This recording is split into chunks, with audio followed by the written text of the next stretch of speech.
Spectateurs et aux internautes qui nous choisissent tous les matins. C'est un plaisir de vous servir. Et on commence avec la première tasse actu de la journée.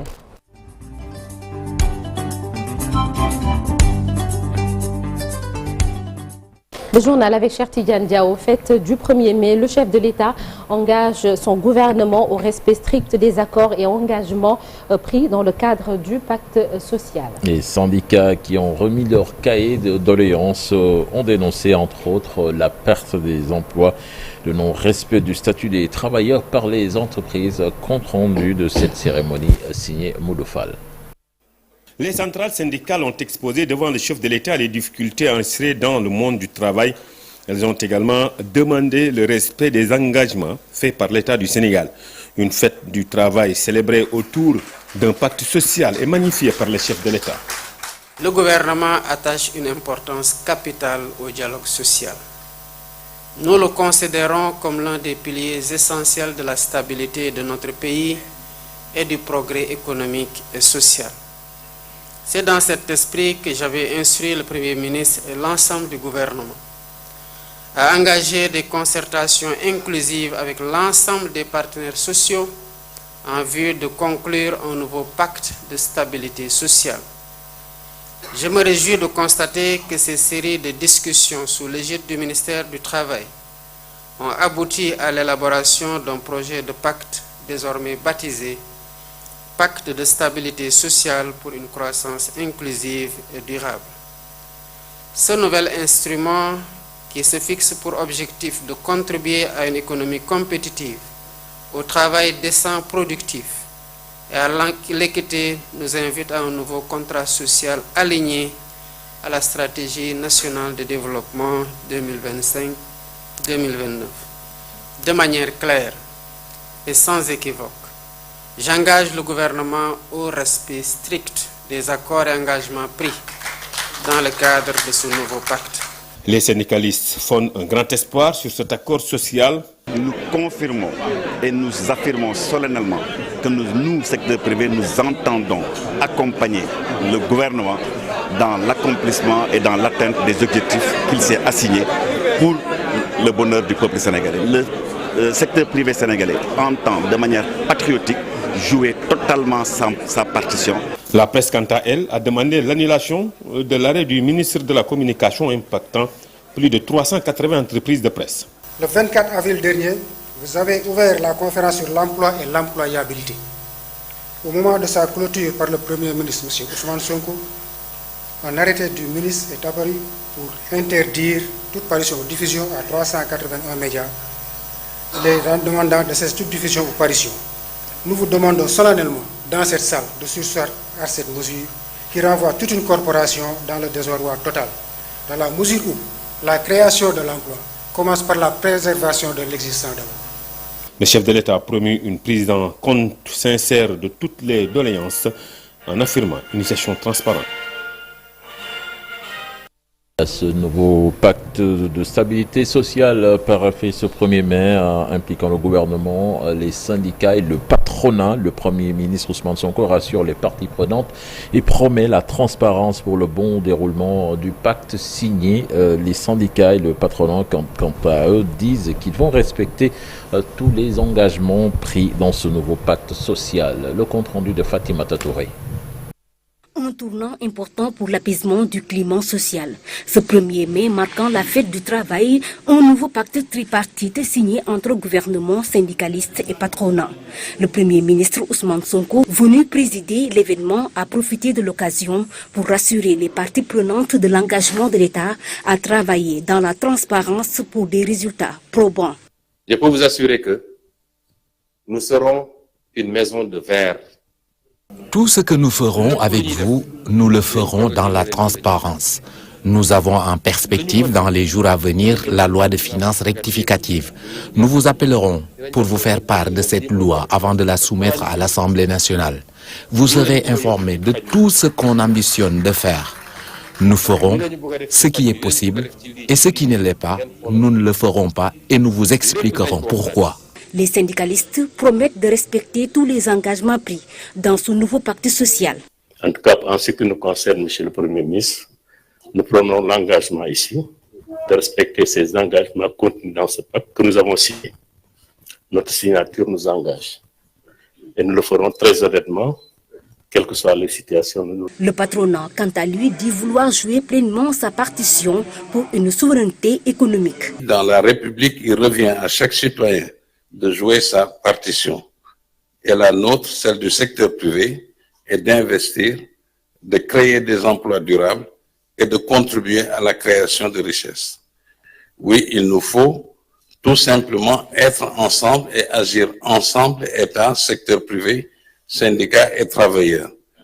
Je renouvelle ainsi nos félicitations au ministre du Travail. Ousmane Sonko de conclure en demandant au ministre d'être plus disponible et de privilégier la communication, surtout envers les syndicats. Du Conseil des ministres, communication des ministres.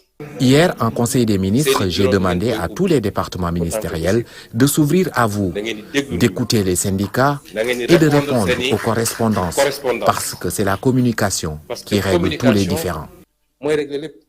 Toujours la fête du 1er mai à Saint-Louis, l'exploitation du gaz qui étouffe le secteur de la pêche et la polémique sur les monofilaments était au menu des doléances des acteurs de la pêche. C'est les syndicalistes du secteur agricole.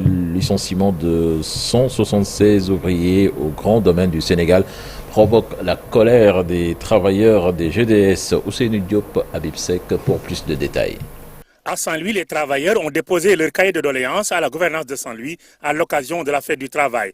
Les syndicalistes et acteurs de la pêche ont soulevé devant l'autorité administrative régionale leurs doléances pour une redynamisation du secteur de la pêche étouffé par l'exploitation du gaz et la polémique sur l'utilisation du filet de type monofilament. Enlever de nos lois tout ce qui est interdiction du monofilament et du multimonofilament parce que cela ne repose sur aucune base scientifique.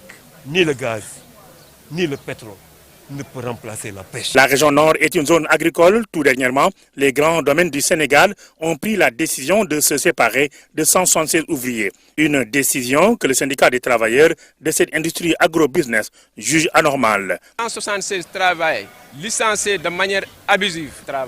C'est pour cela aujourd'hui, nous venons vraiment en colère dénoncer ce qui se passe au grand domaine du Sénégal. Depuis quelques mois, les travailleurs du nettoiement du FERA sont en grève pour exiger le paiement de 6 mois d'arriérés de salaire. Devant le gouverneur de Saint-Louis, ces travailleurs rappellent aux nouvelles autorités leurs doléances. Il y a presque 22 éléments qui n'ont pas reçu aucun sou jusqu'à présent. Ils ont travaillé de 8h à 14h. À Saint-Louis, beaucoup de syndicalistes ont défilé devant le palais du gouverneur pour réclamer de meilleures conditions de travail et de vie. L'autorité administrative régionale a promis de remettre ses doléances aux autorités compétentes. Merci Ousseynou Diop. Puis retenez ce matin la sortie du rapport de Reporters sans frontières RSF. On surveillera avec attention la position du Sénégal. La conférence de presse également, Sornenata, du ministre de la Communication, entre autres sujets. Le sujet principal concerne les médias non conformes au code de la presse qui ont été fermés par le gouvernement. Sornenata. Toujours dans l'actualité, Assemblée nationale, les députés convoqués en plénière ce matin dès 10h. L'ordre du jour portera sur l'examen des conclusions des commissions ad hoc chargées de statuer sur les demandes de levée de l'immunité parlementaire des députés Moustapha Diop et Ndaye Sali Diop. Ces députés, rappelons-le, sont poursuivis dans le cadre de la reddition des comptes sur les fonds force Covid-19.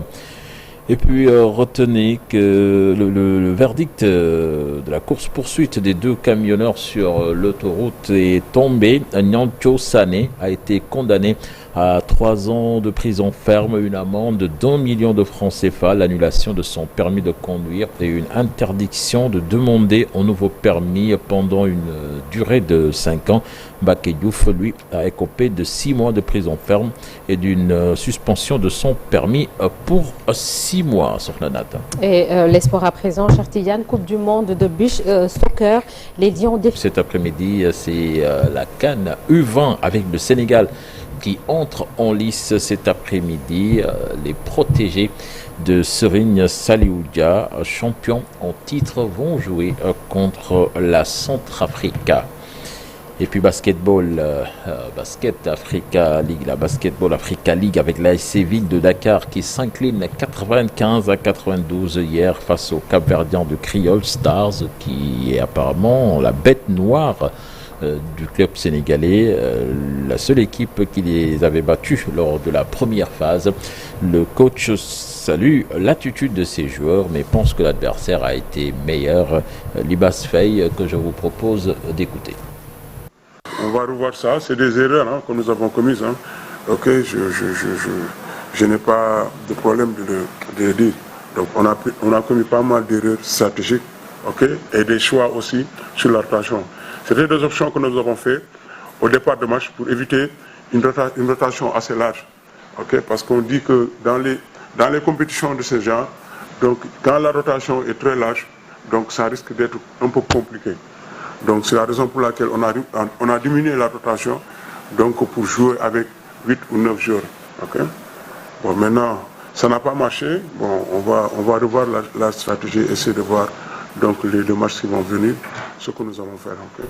Voilà, donc la reprise de la compétition est prévue samedi.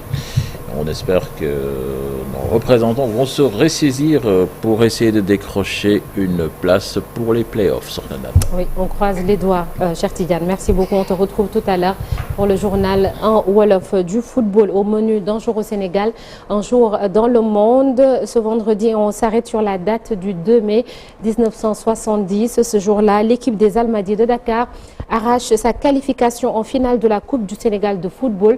C'était face à l'Union sportive du Rail de Thiès. Et là, Alex s'en souvient certainement. L'équipe des Almadies comptait en son sein un joueur français, Jacques Noël. Retour sur tout cela tout à l'heure. Et le focus du jour est également en lien avec le football. Vous avez certainement entendu parler de la tragique affaire d'Idrissa Diène, ce jeune passionné de football qui s'est effondré en plein match à Guédiawaye. C'était le 23 avril dernier. Sa famille, très amère, évoque une négligence médicale et une prise en charge très lente. Abdoulaye Diop signe le focus de ce vendredi. La revue de presse, c'est l'affaire d'El Hadj Malick Thiandoum et la météo du jour. Ce sera également dans la première partie. Tout de suite, l'actualité internationale.